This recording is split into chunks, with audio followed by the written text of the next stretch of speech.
Why did the AFP stand idly by while a former commander-in-chief was taken from a military base under questionable circumstances? Ang tanong ngayon, ano ang gagawin natin para maibalik ang dating Pangulo sa Pilipinas?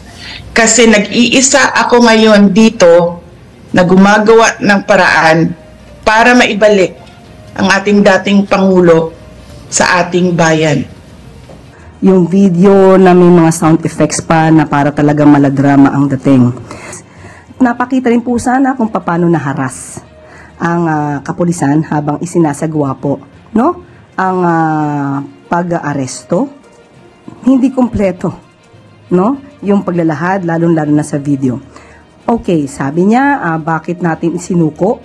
Kung mayroon pong dapat na managot, katulad ng sinabi natin, hindi po ba dapat lamang na panagutin?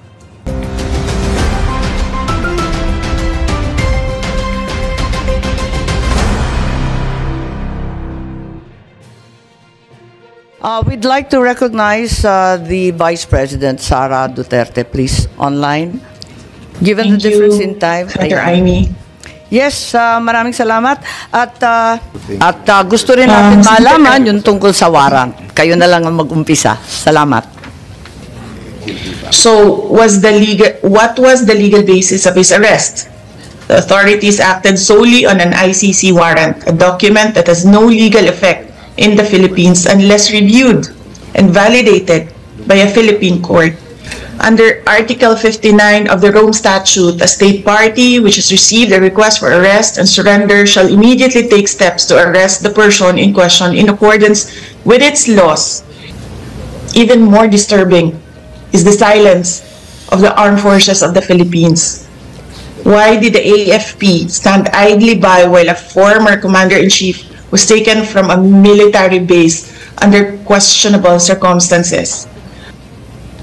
Ang tanong ngayon, ano ang gagawin natin para maibalik ang dating Pangulo sa Pilipinas?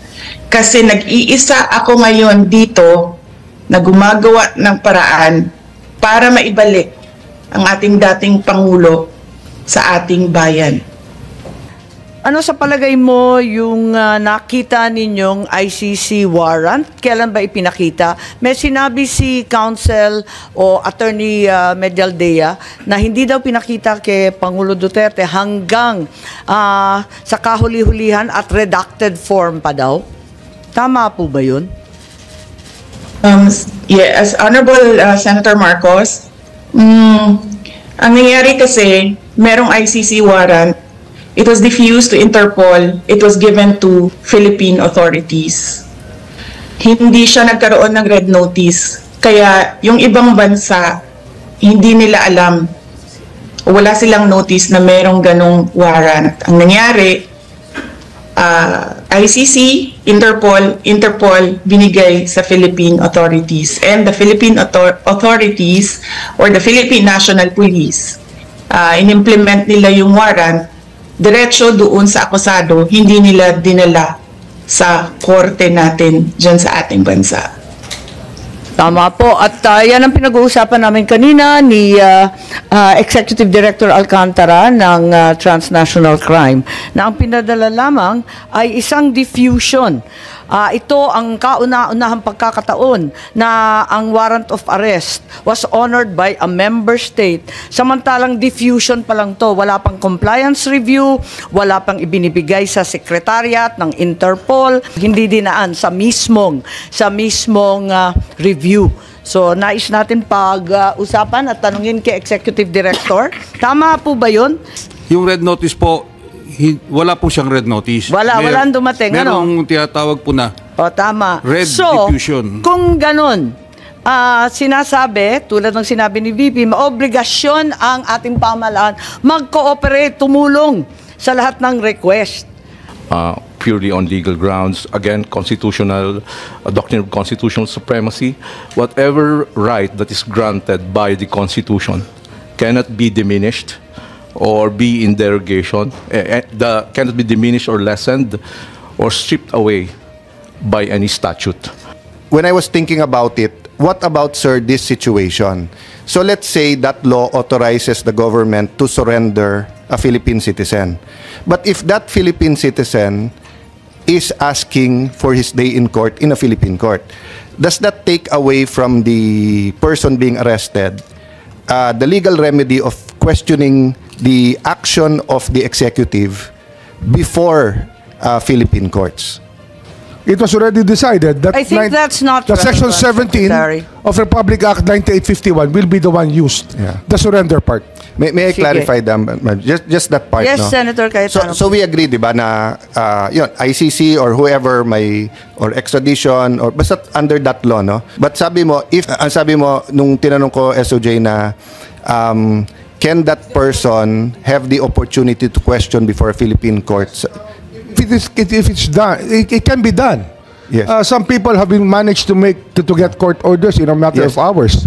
My point is, sir, yung ako personally, naghahalo na yung legal at emotion pag sinabing nandun na siya, dun siya magpaliwanag. Kasi nga Pilipino na pinadala doon. But I'll agree to disagree with you there and stop there, Madam. Maraming salamat at nais ko lang balikan itong sinasabi natin.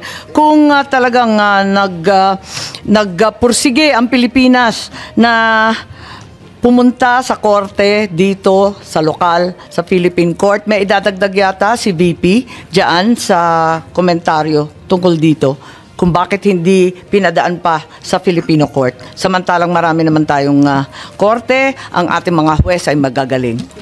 Yes, please, VP po.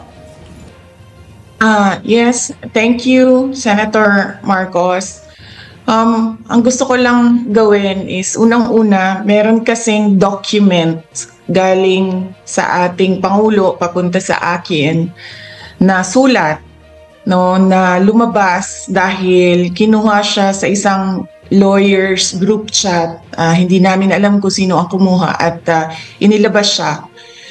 Gusto ko lang na isubmit ito as part of the records of this hearing kasi as a Filipino and as a public official, binasa ko yung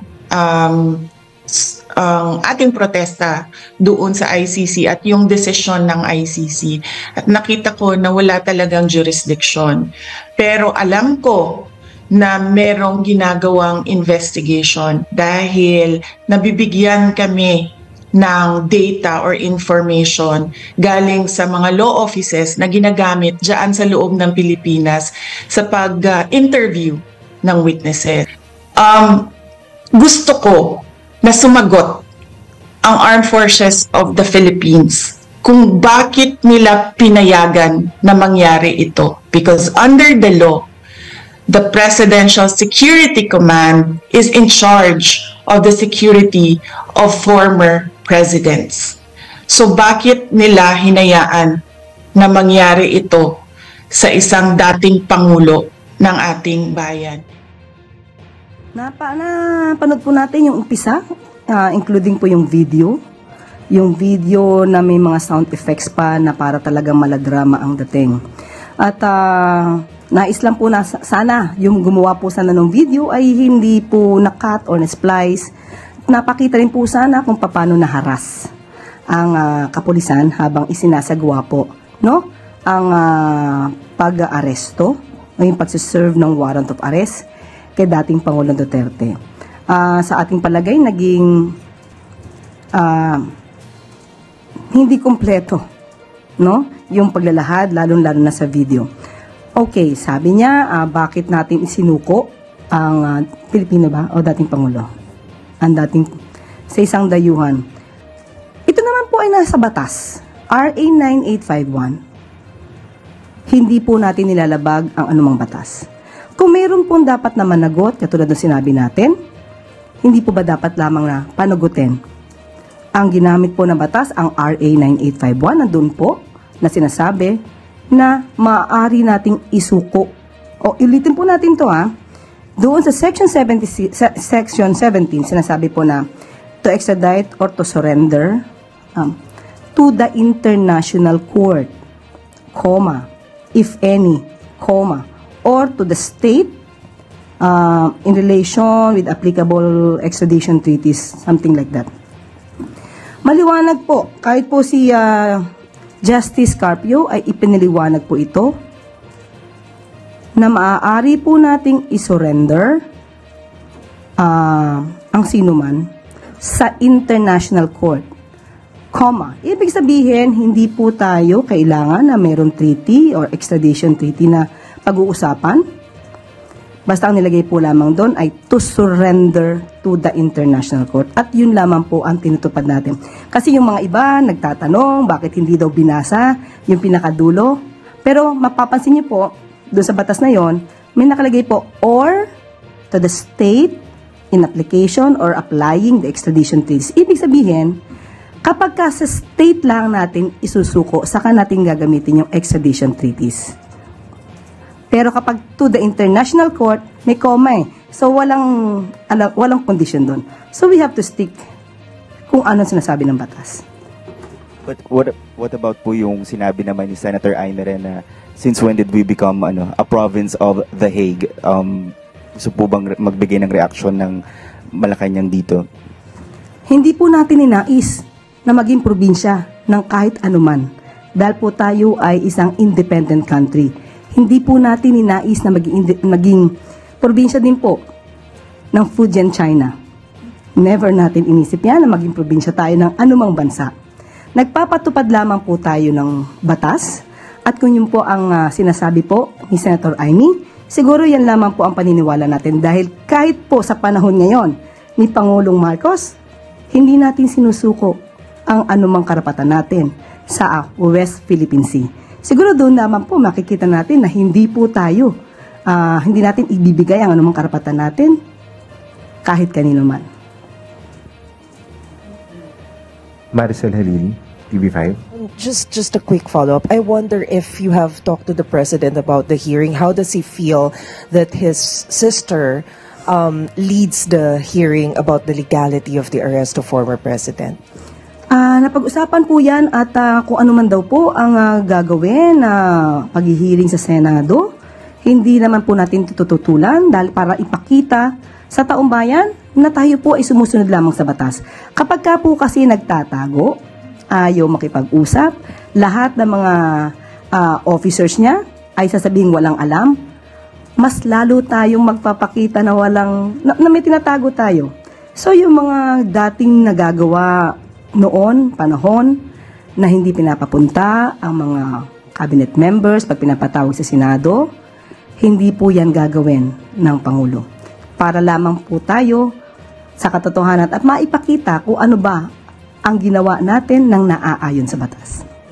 But isn't this in a way awkward or slap on the administration considering that, well, Senator Aimee is also an admin candidate? Hindi po ito sampal sa pamahalaan. Baka po it's the other way around.